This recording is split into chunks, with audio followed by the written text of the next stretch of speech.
జోకాట్ ఎందుకు లాస్ అయింది బ్రో, మేము కూడా జోకాట్ లాంటి యాప్ పెట్టాలనుకుంటున్నామని నిన్న ఒక బ్రో మెసేజ్ చేశాడు. అంటే మీ సలహాలు ఉంటే చెప్పండి అని. సలహాలు ఇవ్వడానికి నేను సక్సెస్ అవ్వలేదు కాబట్టి నా సలహాలకు పెద్ద వాల్యూ ఉండదు. కాకపోతే నేను జెన్యున్గా జోకాట్ విషయంలో నేను చేసిన తప్పులేంటి, ఏం తప్పులు చేయడం వల్ల మేము జోకాట్ ఈరోజు కొద్ది రోజులు ఆపాల్సిన పరిస్థితి వచ్చింది అనేది చెప్తాను.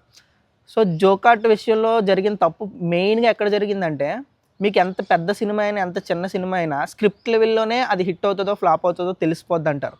అంటే ప్రాపర్ స్క్రిప్ట్ ఉంటే దాన్ని బట్టి చెప్పొచ్చు, ఆ స్క్రిప్ట్ చదివి చెప్పొచ్చు ఇది హిట్ ఫిల్మా ఇది ఫ్లాప్ ఫిల్మా అని. ఆ తర్వాత ఎగ్జిక్యూషన్ మీద డిపెండ్ అయి ఉంటుంది.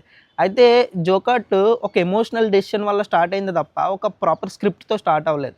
నేను సినిమాని బిజినెస్ని ఎక్కువగా కంపేర్ చేస్తుంటాను. ఎందుకంటే మన చుట్టుపక్కల ఏదన్నా ఒక ఇన్సిడెంట్ జరిగినప్పుడు ఈ స్టోరీ మీద సినిమా తీస్తే బాగుంటుందని మన అందరికి అనిపిస్తుంది. కానీ మనం దిగం సినిమా తీయడానికి. ఎందుకంటే మన దగ్గర చాలా ఎక్కువ మ్యాన్ పవర్ ఉండాలి, చాలా ఫైనాన్షియల్గా చాలా బడ్జెట్ ఉండాలి. సో ఇవన్నీ కలిస్తేనే మన మైండ్లో ఉన్న ఐడియా అనేది ఒక సక్సెస్ఫుల్ ఫిల్మ్గా మార్కెట్లోకి వెళ్తుంది. అయితే జోకాట్ కూడా ఇలాంటి ఒక ఎమోషనల్ డెసిషన్ వల్లే వచ్చింది. అంటే నేను చుట్టూ ఉన్న పరిసరాలను అబ్జర్వ్ చేశాను. ఈ పెద్ద పెద్ద క్విక్ కామర్స్ యాప్స్ రావడం వల్ల లోకల్ షాప్స్ అన్నీ క్లోజ్ అవుతున్నాయని నేను ఆర్టికల్స్ చదవడం కానీ, చుట్టూ అబ్జర్వ్ చేయడం కానీ, కొంతమంది షాప్స్తో మాట్లాడడం కానీ, ఇలా చేసిన తర్వాత ఈ లోకల్ షాప్స్ అన్నిటికీ ఒక కామన్ ప్లాట్ఫామ్ క్రియేట్ చేద్దామని నేను ఒక ఎమోషనల్ డెసిషన్తో నేను జోకాట్ స్టార్ట్ చేశాను. కానీ జోకాట్ స్టార్ట్ చేయకముందు జోకాట్ కంటూ ఒక ప్రాపర్ స్క్రిప్ట్ లేదు.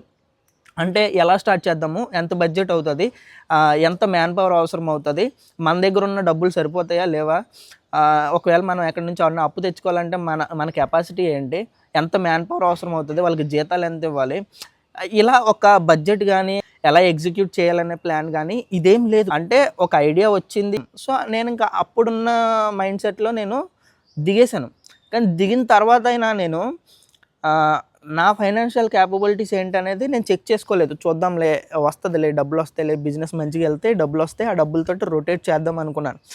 కానీ మనది ఒక కొత్త యాప్, ఒక కొత్త కాన్సెప్ట్ అయినప్పుడు లోకల్ షాప్స్ అంత ఇంకా అడాప్ట్ అవ్వరు, అంత త్వరగా ఇంకా మనకి సపోర్ట్ చేయరు. డెలివరీ పర్సన్స్ కూడా పెద్ద పెద్ద ఎంఎన్సీ కంపెనీలు వదులుకొని జోకాట్ లాంటి కంపెనీకి అంత త్వరగా సపోర్ట్ చేయరు. సో ఇది నేను ఆలోచించలేదు. ఒకవేళ వాళ్ళు సపోర్ట్ చేయాలన్నా ఫైనాన్షియల్గా మనం వాళ్ళకి మిగతా యాప్స్ కంటే మనం బెనిఫిట్ ఇవ్వాలి. కొన్ని కోట్ల రూపాయల కంపెనీలు ఇవ్వలేని బెనిఫిట్స్ మనం ఎక్కడి నుంచి తెచ్చి ఇవ్వగలం, ఇలా మౌలికమైన అంశాలు నేను ఆలోచించుకోకుండా నేను స్టార్ట్ చేసి దిగేశాను. దిగేసిన తర్వాత ఫైనాన్షియల్గా నా కెపాసిటీ దాటి వెళ్ళిపోతున్నాయి ఖర్చులు కూడా. మళ్ళీ చెక్ చేసుకుందాం అని ఆగా. ఇప్పుడు చెక్ చేసినప్పుడు చాలా లోపాలు అనేవి కనిపించాయి. సో ఇవన్నీ నేను రెగ్యులర్గా మీకు చెప్తా ఉంటాను. సో మీరు ఒకవేళ యాప్ పెట్టుకోవాలనుకున్నా, జోకాట్ లాంటి బిజినెస్ స్టార్ట్ చేయాలనుకున్నా, నేను ఏవైతే మిస్టేక్స్ చేశానో ఆ మిస్టేక్స్ చేయకుండా దానికి ఆల్టర్నేటివ్ సొల్యూషన్ మీ దగ్గర ఉంటేనే స్టార్ట్ చేయండి. ఓకేనా? Thank you.